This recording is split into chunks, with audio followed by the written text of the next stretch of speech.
کہاں سے چھیڑوں فسانہ کہاں تمام کروں، وہ میری طرف دیکھیں تو میں سلام کروں۔ آئین پر عمل درآمد کرنے والے ریاستی ادارے، جماعتیں اور ریاست کے ستونوں کو مل کر کام کرنا ہوگا۔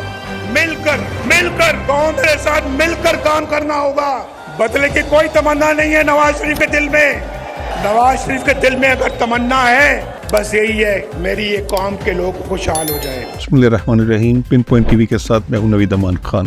جو موجودہ سب سے بڑی خبر ہے پاکستان کے حوالے سے وہ ہے نواز شریف کی وطن واپسی۔ کہ نواز شریف پاکستان آئیں گے یا نہیں، یہ ایک بہت بڑا سوال رہا۔ 4 سال کے لیے یہ مقبضہ ختم ہوا اور نواز شریف بالآخر واپس آ گئے۔ نواز شریف کی واپسی یوں سمجھ لیجیے کہ پاکستان کی آئندہ آنے والے الیکشنز کی کیمپین کا سٹارٹ ہے۔ صرف پی ایم ایل این نے ہی نہیں، تمام سیاسی جماعتوں نے اپنی کیمپین نواز شریف کی آمد اور ان کے لاہور کے جلسے کے بعد سٹارٹ کر دی ہے۔ اور جو لاہور کا بھرپور جلسہ تھا، اس جلسے کو جو عمران خان کا 2011 کا جلسہ تھا لاہور میں، اس سے بڑا جلسہ کہا جا رہا ہے۔ نواز شریف نے اپنے اولین جلسے میں جو تقریر کی، اس کے جو نکات ہیں وہ بڑے اہم ہیں۔ ان نکات کا باری باری جائزہ لیا جانا چاہیے۔ غالب ہمیں نہ چھیڑ کہ پھر جوش اشک سے، غور سے سنو اور سمجھو، غالب ہمیں نہ چھیڑ کہ پھر جوش اشک سے بیٹھے ہیں ہم تہیہ طوفان کیے ہوئے۔ ہمیں نہ چھیڑو، زخموں کو نہ چھیڑو ہمارے، ورنہ ہمارے اتنے آنسو نکلیں گے کہ طوفان آ جائے گا۔ نواز شریف نے سب سے پہلے تو یہ کہا کہ وہ انتقام کی سیاست نہیں کریں گے، وہ جماعتوں کو، اداروں کو اور ریاستی ستونوں کو ساتھ لے کر چلیں گے۔ یہ بات ریکنسیلیشن کے حوالے سے بہت اہم ہے۔ یہ ایک بدلے ہوئے نواز شریف کی طرف اشارہ کرتی ہے، اور اگر نواز شریف واقعی بدل چکے ہیں تو میں یہ سمجھتا ہوں کہ پاکستان کی سیاست بھی بدل جائے گی، پاکستان کا مستقبل بھی بہتر سمت میں ہمیں جاتا ہوا نظر آئے گا۔ چودھری شجاعت حسین اور مولانا فضل الرحمان نے نواز شریف کے اس بیان کو بہت زیادہ سراہا ہے، اور انہوں نے کہا ساتھ لے کر چلنے کا جو نواز شریف نے اندیا دیا ہے وہ بہت مثبت ہے، اور اس کا پاکستان کی سیاست پر اچھا اثر پڑے گا۔ کہ اگر نواز شریف ایک قدم آگے بڑھائیں گے تو باقی سیاستدانوں اور سیاسی جماعتوں کو بھی اپنے قدم نواز شریف کے ساتھ آگے بڑھانا پڑیں گے، کیونکہ اگر آپ نے پاکستان کو بچانا ہے تو جو مخاصمت کا، جو سیاسی ٹینشن کا ماحول ہے، اس سے باہر نکل کر ایک دوسرے کے ساتھ جو ہمارے اختلافات ہیں، ان اختلافات کو بلانا ہوگا۔ نواز شریف نے ترقی کی بات کی، خوشحالی کی بات کی ہے، کام کرنے کی بات کی ہے، اور پاکستان کو آگے لے جانے کی بات کی ہے۔ انہوں نے تمام سیاسی اختلافات کو بھلانے کی بات کی ہے۔ ترقی اور خوشحالی حاصل کرنے کے لیے ہمیں اندرونی اور بیرونی دونوں سطح پر اختلافات بھلانے ہوں گے۔ نواز شریف نے ہمیشہ بھارت کے ساتھ تعلقات کو بہتر کرنے، نارمل کرنے کی پالیسی اختیار کی، اور نواز شریف کی ماضی کی اس پالیسی کو کبھی بھی پذیرائی نہیں مل سکی، ہماری اسٹیبلشمنٹ کی طرف سے، شدت پسند جماعتیں ہیں ان کی طرف سے۔ اور نواز شریف صاحب کی اس پالیسی کو ہمیشہ مودی کا یار اور بھارت کے ساتھ یاری کے ساتھ جوڑا گیا اور پاکستان کا غدار کہا گیا۔ لیکن میں یہ سمجھتا ہوں کہ وقت نے یہ ثابت کیا ہے کہ نواز شریف کی ماضی کی وہ پالیسی کہ جس میں وہ کہا کرتے تھے کہ پاکستان کے بھارت کے ساتھ تعلقات درست ہونے چاہیے، نارمل ہونے چاہیے، وہ درست تھی۔ جب واجپئی صاحب پاکستان تشریف لائے تھے، پرائم منسٹر نواز شریف ہی تھے جنہوں نے انہیں ویلکم کیا تھا، اور واجپئی نے پاکستان میں آ کر پاکستان کو باقاعدہ تسلیم کیا تھا، اور یہ پاکستان کی ایک بہت بڑی جیت تھی۔ جب 99 کا کو ہوا تو مشرف جو 99 سے پہلے واجپئی کو سلوٹ کرنے سے بھی انکار کر چکے تھے اور وہ پاکستان اور بھارت کے تعلقات کے مخالف تھے، وہی مشرف بھارت گئے اور ان کی خواہش تھی کہ تعلقات درست ہو جائیں، لیکن بھارت اور پاکستان کے تعلقات نارمل سطح پر نہ آ سکے۔ اس کے بعد بھی ایک موقع ایسا آیا جب مودی پاکستان میں آئے اور وہ نواز شریف صاحب کے گھر ان کی نواسی کی شادی میں شامل ہوئے۔ اس واقعے پر بھی اسٹیبلشمنٹ اور جو سیاسی مخالفین تھے انہوں نے بہت لے دے کی۔ میں یہ سمجھتا ہوں کہ یہ بھی ایک نواز شریف کی کامیابی تھی کہ بھارت کا وزیر اعظم چل کر پاکستان آیا اور وہ ہمارے وزیر اعظم کا ذاتی مہمان بنا۔ یہ پاکستان کی اور یہ نواز شریف کی سیاسی طور پر بہت بڑی فتح تھی، اور اس فتح کو بھی ہم نے سیلیبریٹ نہیں کیا بلکہ ہم نے اس کو مختلف الزامات اور نعروں کی نظر کر دیا۔ اور اب وقت آیا ہے کہ ہم بھارت کے ساتھ تعلقات کو درست کرنے کے لیے ایک دفعہ پھر قدم بڑھا رہے ہیں، اور میں یہ سمجھتا ہوں کہ اس وقت اگر نواز شریف صاحب وہ قدم آگے بڑھا دیں گے تو پاکستان اور بھارت کے درمیان تعلقات کے درست ہونے کے امکانات بھی پیدا ہو جائیں گے۔ اور سب سے اہم بات یہ بھی ہے کہ اگلے سال فروری یا مارچ میں میکسیمم